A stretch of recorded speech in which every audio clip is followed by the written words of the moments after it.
yang luhur mulia. Tapi jika tanpa kasih hamba tak berguna. Ajarilah kami bahasa kasih-Mu agar kami dekat padamu ya Tuhanku. Ajarilah kami bahasa kasih-Mu agar kami dekat padamu.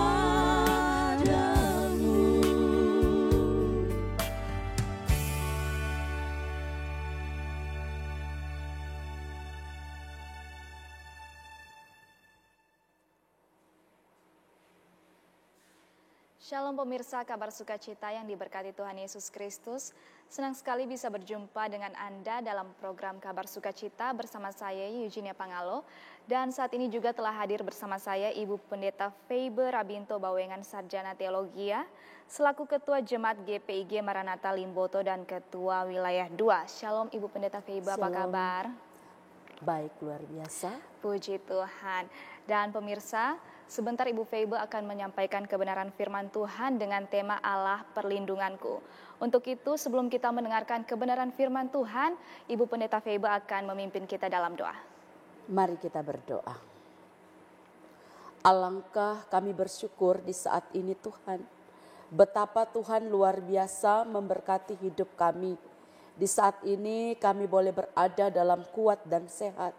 Itu karena penyertaan Tuhan.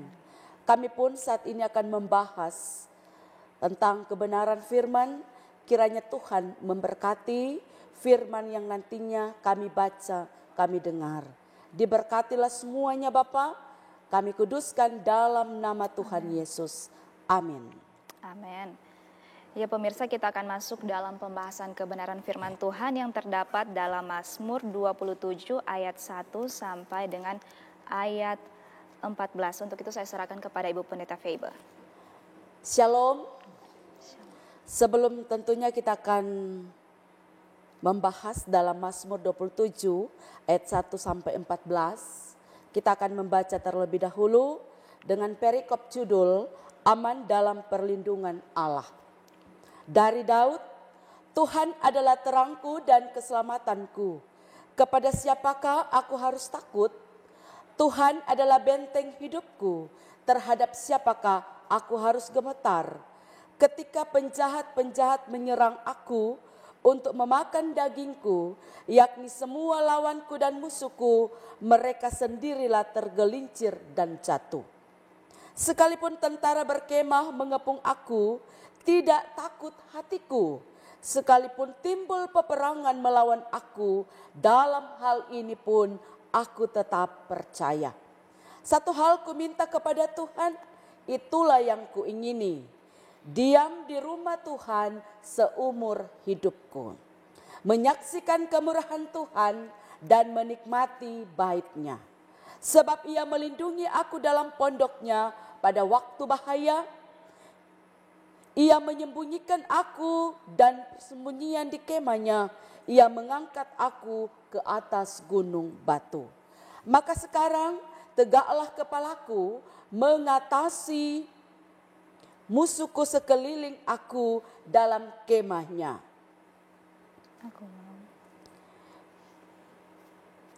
Aku mau mempersembahkan nyanyi dan bermazmur bagi Tuhan. Dengarlah Tuhan seruan yang kusampaikan, kasihanilah aku dan jawablah aku. Hatiku mengikuti firman-Mu, carilah wajah-Ku maka wajah-Mu ku cari ya Tuhan. Jangan menyembunyikan wajah-Mu kepadaku, janganlah menolak hamba-Mu ini dan murka. Engkau pertolonganku, jangan membuang aku dan jangan meninggalkan aku ya Allah penyelamatku. Sekalipun ayahku dan ibuku meninggalkan aku, namun Tuhan menyambut aku. Tunjukkan jalan-Mu kepadaku ya Tuhan, dan tuntunlah aku di jalan yang rata oleh sebab seteruku. Janganlah menyerahkan aku kepada nafsu lawanku, sebab aku telah bangkit menyerang aku dan saksi-saksi dusta dan orang-orang yang bernafaskan kelaliman. Sesungguhnya aku percaya, aku melihat kebaikan Tuhan di negeri orang-orang yang hidup. Nantikanlah Tuhan, kuatkanlah dan teguhkanlah hatimu. Ya, nantikanlah Tuhan. Ya, sekian jauh yang kita baca dalam Mazmur 27 ayat 1 sampai dengan 14. Ya, silakan dilanjutkan dengan pembahasannya, Bu. Ya, dalam pembacaan Mazmur 27 ayat 1 sampai 14 ada penekanan kalimat di sini, di mana dalam ayat yang keempat, satu hal telah kuminta kepadaku, itulah yang kuingini, diam di rumah Tuhan seumur hidupku, menyaksikan kemurahan Tuhan dan menikmati bait-Nya. Mazmur 27 ayat 1 sampai dengan 14 menggambarkan bagaimana kehidupan si pemazmur atau Daud ketika dia di dalam bahaya, ketika di dalam situasi yang tidak aman, tetapi Daud merasa bahwa pertolongan daripada Tuhan tepat pada waktunya. Amin. Sehingga tentunya Daud merasa bahwa betapa Allah itu mengasihi kehidupan Daud. Walau tentunya terkadang Daud dalam kehidupannya dia merasa bahwa ada orang-orang yang tidak menginginkan kehidupan Daud. Sampai di sini ada mereka pun berkemah mengelilingi Daud. Tetapi sekali lagi Daud katakan, dia tidak takut dalam bahaya. Dia tidak pernah khawatir karena dia percaya Allah tetap memberi pertolongan dan perlindungan kepada Daud. Sehingga Daud bersyukur bahwa dalam ayat yang keempat, satu hal yang kuminta kepada Tuhan, itulah yang kuingini, diam di rumah Tuhan seumur hidupku. Itulah gambaran kehidupan Daud ketika dia percaya bahwa Tuhan tepat menolong kehidupan Daud. Amin. Dan di ayat 4 ini, Bu, kalau kita lihat dari ayat 1 sampai 3 ini berbicara tentang perasaan Daud, dia berada dalam ketakutan. Iya. Dan di dalam ayat 4 justru dia tidak meminta Tuhan keluarkan saya dari ketakutan, tapi justru dia meminta untuk diam di rumah Tuhan seumur hidupnya. Boleh Ibu tolong jelaskan apa maksud diam di rumah Tuhan? Apakah ini kita harus selalu berdiam dalam gereja atau bagaimana, Bu? Yang dimaksud dalam pembacaan ini, Daud merasa bahwa ketika dia hidup bersama dengan Tuhan, walau dalam keadaan sekalipun dalam bahaya, kalau dia hidup bersama dengan Tuhan, dalam artian bahwa di saat Daud pada saat itu kemah. Kalau gereja dalam perjanjian lama adalah kemah, tetapi yang ditujukan di sini adalah di mana Daud hidup bersama dengan Tuhan. Ketika Daud hidup bersama dengan Tuhan, dia merasa bahwa dia punya ketenangan hati. Amen. Dia tidak akan takut karena dia percaya bahwa Tuhan tidak meninggalkan kehidupan Daud. Amin. Jadi ini berbicara tentang kita harus selalu memiliki hubungan pribadi dengan Tuhan. Ya. Kita harus selalu memiliki saat-saat teduh pribadi dengan Tuhan. Karena disitulah kunci di mana Daud tidak merasa takut lagi. Iya. Ya, Ibu, lalu bagaimanakah mungkin bisa Ibu sampaikan kepada pemirsa? Karena akhir-akhir ini pasti kita mengalami ketakutan-ketakutan. Iya. Baik ketakutan untuk hal-hal yang akan datang. Lalu bagaimana kita harus mengatasi ketakutan-ketakutan itu, Bu? Ya, seperti dalam pembacaan kita, di mana Daud, dia punya kehidupan hubungan pribadi dengan Allah. Demikianlah tentunya juga bagi kita yang saat ini dalam menghadapi situasi ketakutan. Baik itu ketakutan baik kita dalam kehidupan pribadi dan keluarga atau di luar lewat tugas dan pekerjaan. Ketika kita tentunya ada dalam situasi ketakutan, kekhawatiran, Tetapi kalau kita punya hubungan pribadi dengan Allah, tentunya kita merasa tenang, kita merasa aman, karena Tuhan menolong dan memberkati hidup kita. Ya, mungkin Ibu Pendeta, pemirsa mungkin masih bertanya-tanya, kira-kira memiliki hubungan pribadi dengan Tuhan itu, cara menerapkannya itu seperti apa, Bu? Ya, hubungan antara kita punya pribadi, hubungan kita pribadi dengan Allah, contohnya dalam doa, saat teduh, dalam kita mengambil bagian sejenak sekalipun, kita punya hubungan yang erat dengan Tuhan.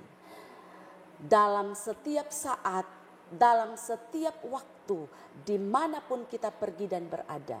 Sehingga hubungan antara kita dengan Allah terjalin satu, yaitu kita tetap mengucap syukur karena Tuhan terus memberkati lewat kehidupan pribadi kita. Jadi antara hubungan kita dengan Allah, ya tentunya seperti dalam doa, ada saat-saat teduh, ada waktu sejenak ketika kita mengungkapkan satu perasaan kita kepada Tuhan. Lain lagi tentunya kalau ada persekutuan, karena itu tentunya satu persekutuan ada 2-3 orang berkumpul. Tetapi kalau hubungan pribadi antara hati saya, hati kita hanya berpaut kepada Tuhan. Jadi secara pribadi. Ya, mungkin juga Ibu Pendeta, saya dan juga pemirsa mungkin kita memiliki kesibukan setiap hari. Ya. Lalu bagaimana kira-kira kita bisa membangun kehidupan pribadi bersekutu dengan Tuhan, mungkin ibadah di tengah-tengah kesibukan yang ada, Bu Pendeta? Iya, ketika kita dalam situasi kesibukan, kita dalam aktivitas, dalam tugas pekerjaan, tetapi kita tetap akan meluangkan waktu, yaitu ketika dalam tugas dan pekerjaan, bagaimana tentunya dengan menunjukkan sikap yang baik. Itulah yang kita lakukan antara hubungan kita pribadi dengan Allah. Ketika dalam aktivitas kita membangun hubungan yang baik dengan orang lain, itu juga adalah salah satu bentuk bahwa kita juga hidup bersama dengan Tuhan. Amin. Saya melihat dalam ayat yang pertama, Tuhan adalah terangku dan keselamatanku, kepada siapakah aku harus takut? Tuhan adalah benteng hidupku, terhadap siapakah aku harus gemetar? Mungkin Ibu Pendeta boleh tolong menjelaskan makna dari Tuhan sebagai terang dan juga Tuhan sebagai benteng hidup kita itu seperti apa, Bu? Iya, Tuhan adalah terangku dan keselamatanku. Tuhan adalah suatu kehidupan yang begitu baik. Menggambarkan bahwa Tuhan ini adalah Tuhan Allah kita yang luar biasa. Tuhan Allah kita yang kita sembah, yang kita percaya adalah Tuhan yang berkuasa di bumi, di sorga, dalam setiap kehidupan kita. Tuhan adalah terangku dan keselamatanku. Kepada siapakah aku harus takut? Artinya bahwa kita tidak pernah takut. Sekalipun timbul peperangan, sekalipun ada bahaya, karena hidup kita hanya berpautan kepada Tuhan. Karena Tuhan adalah terangku dan keselamatanku. Karena Tuhan adalah juru selamat. Ya, karena Tuhan juga yang memberkati kehidupan kita. Selanjutnya, Bu, Tuhan adalah benteng hidupku. Terhadap siapakah aku harus gemetar? Tuhan adalah bentengku, Tuhan adalah dasar. Dasar untuk kita percaya. Ketika kita punya dasar, kita punya Tuhan, kita percaya bahwa dasar atau benteng kekuatan kita. Sehingga kalau dasar kuat, apapun yang akan tergoncang, apapun yang nantinya dalam bahaya, kita tidak akan takut dan gemetar. Karena dasar yang paling kuat adalah iman kita, yaitu kita percaya kepada Tuhan. Amin. Jadi berarti kunci dari kita mengatasi rasa takut adalah kita harus mengenal Tuhan secara pribadi. Iya. Sekalipun kita mengalami kegelapan, itu berarti masalah, ketidakpastian di masa depan. Tapi kalau kita percaya bahwa Tuhan adalah terang, Tuhan adalah benteng perlindungan kita, Iya. kita tidak akan menjadi takut. Ya. Luar biasa firman Tuhan yang disampaikan oleh Ibu Pendeta. Dan saya juga mau bertanya bagi anak-anak muda ini, Bu. Iya. Apa tips bagi anak-anak muda dalam menghadapi ketidakpastian mereka dalam masa depan? Iya. Mungkin mereka bingung menentukan jalan apa yang harus mereka ambil karena mereka mungkin merasa bimbang begitu, Bu. Lalu apa tips Ibu Pendeta khususnya bagi anak-anak muda?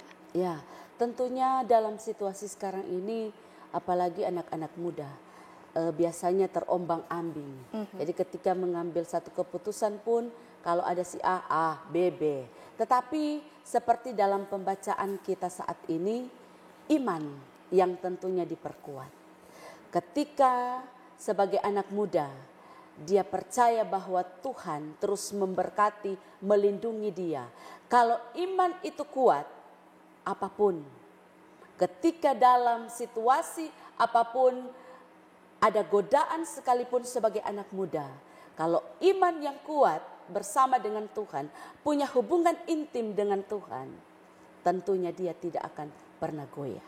Dia tidak akan pernah khawatir ketika sekalipun dia bergaul dalam dunia sekalipun.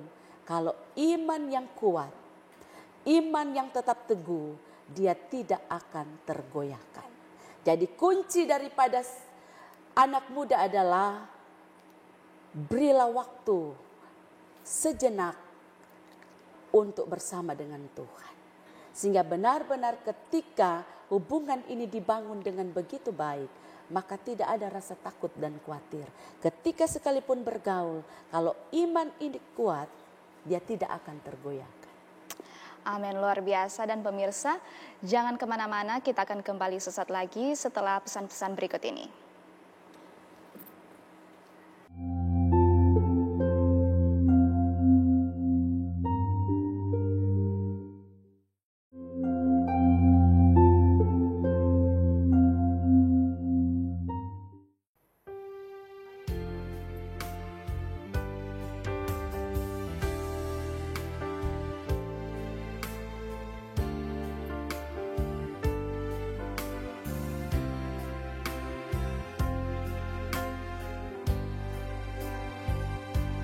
Ku yakin saat kau berfirman, ku menang saat kau bertindak. Hidupku hanya ditentukan oleh perkataanmu. Ku aman saat kau menjaga, ku kuat karena kau menopang. Hidupku hanya ditentukan oleh kuasa-Mu.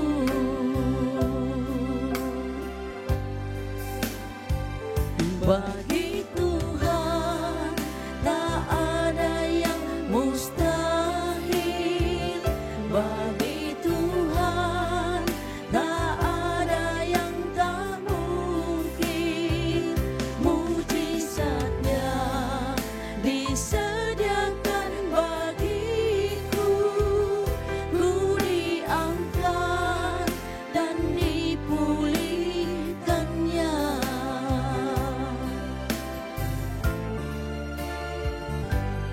Ku yakin saat kau berfirman, ku menang saat kau bertindak. Hidupku hanya ditentukan oleh perkataanmu. Ku aman saat kau menjaga, ku kuat karena kau menopang.